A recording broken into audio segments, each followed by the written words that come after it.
baru pertama berarti mendengar istilah ini.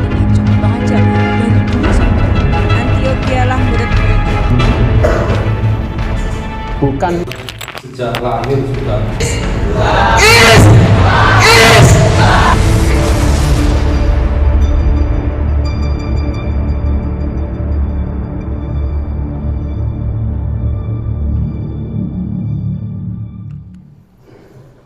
Assalamualaikum warahmatullahi wabarakatuh.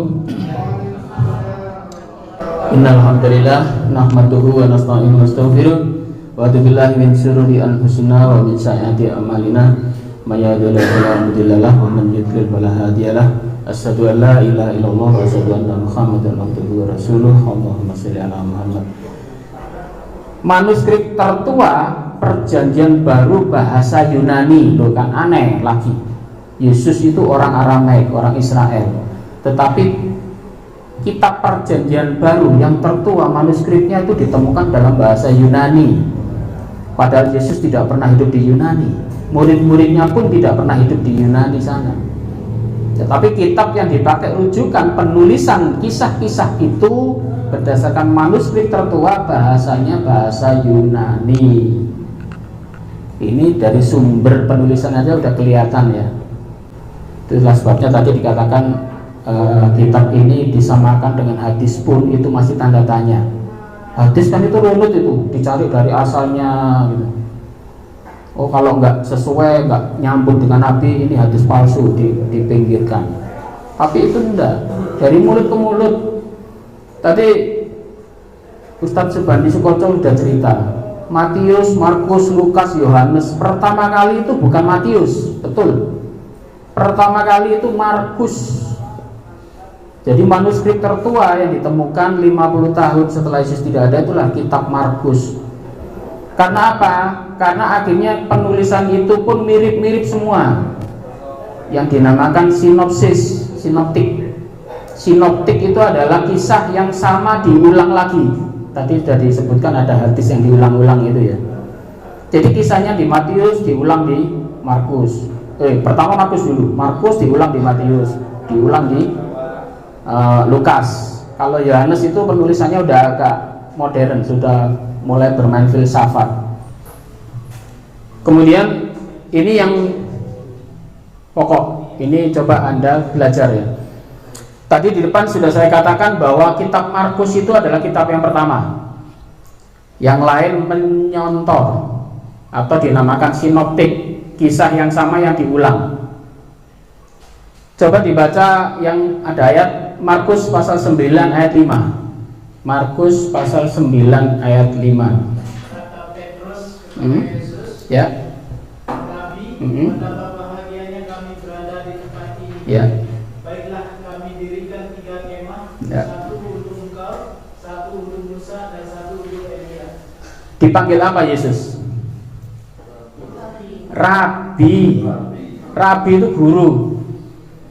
Murid-murid memanggil Yesus guru di kitab Markus. Markus itu adalah Injil yang pertama.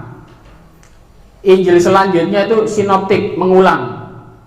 Itulah sebabnya di kitab Injil Matius, Markus, Lukas itu banyak pengulangan, tetapi pengulangannya banyak yang dirubah. Kisahnya sama, kejadiannya sama, tetapi isinya dirubah-rubah, nggak sama. Pernah saya kalau debat dengan mereka, saya bertanya, kenapa kitab ini kok beda dengan kitab ini? Padahal kisahnya sama. Dia jawab apa? Itu seumpama wartawan. Ada wartawan Kompas, Jawa Pos, Surabaya Pos, meliput sebuah berita, dia bilang. Jadi si wartawan A menulis ini, wartawan B menulis ini, lah kitab suci kok dipadankan nggak tulisan wartawan. Karena satu cerita dan itu pun sebetulnya bukan wartawan, itu pengulangan sebetulnya. Karena kitab pertama itu kan dari Markus. Itulah sebetulnya tadi sudah saya katakan bahasa verbal atau pengulangan tanpa ada rujukan itu seperti kita berderet gini sampai 20 orang, 30 orang, kita bisiki orang depan sama yang belakang sana itu udah beda itu. Coba dibaca Matius pasal 17 ayat 4. Matius pasal 17 ayat 4. Kata Petrus kepada Yesus,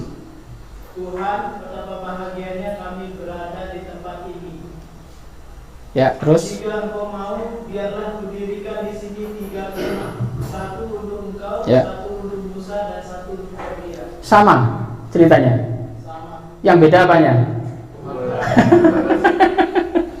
Yesus dipanggil Tuhan. Padahal ini mencontek, mengulang, menduplikat kisah di Markus. Pertama Yesus dipanggil apa? Rabi.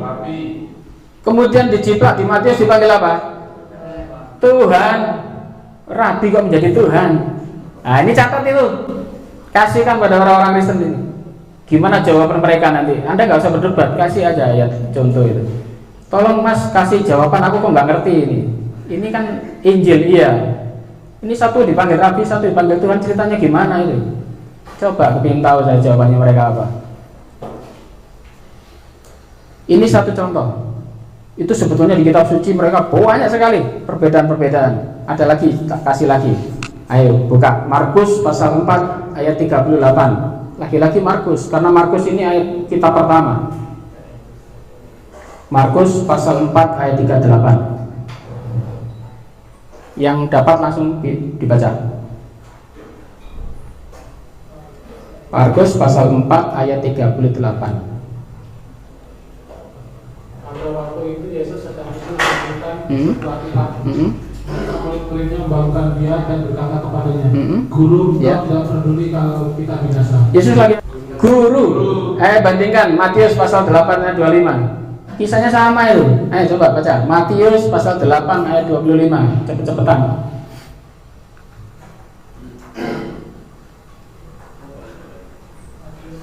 Matius pasal 8 ayat 25. Maka datanglah murid-muridnya membangunkan dia. Katanya, Tuhan, tolonglah kita binasa. Nah, lagi-lagi kan satu dipanggil apa?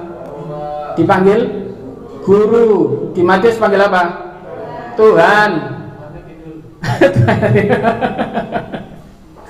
Para murid itu nggak pernah memanggil Yesus sebagai Tuhan, apalagi Allah, nggak ada.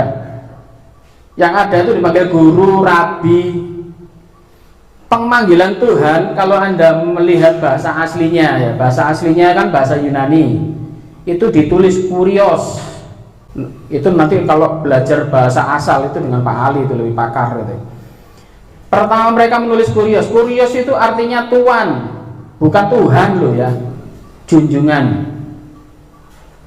Dalam perkembangannya ditulis Tuhan. Itu nanti ada penjelasan sendiri kenapa tiba-tiba Tuhan menjadi Tuhan. Itu di kitab suci yang lama, terbitan yang tahun-tahun lama itu masih ditulis Tuhan, bukan Tuhan. Itu nanti kalau kita mempelajari perbandingan Alkitab yang versi awal dengan versi yang terakhir, itu terjemahannya ditulis meskipun dalam bahasa Indonesia itu ditulis Tuhan, bukan Tuhan. Itu sama dengan guru, junjungan, tuan, dan sebagainya. Baik, mungkin saya sampai di sini, nanti dilanjutkan oleh Ustadz Subandi Sukoco biar tidak ngantuk ya, digebrak-gebrak lagi nanti. Mungkin sudah cukup, biar nanti agak malam, biar agak melek, digebrak oleh Ustadz Subandi. Nanti pertanyaannya bisa dilanjutkan pada Bapak Subandi. Terima kasih. Wassalamualaikum warahmatullahi wabarakatuh. Waalaikumsalam.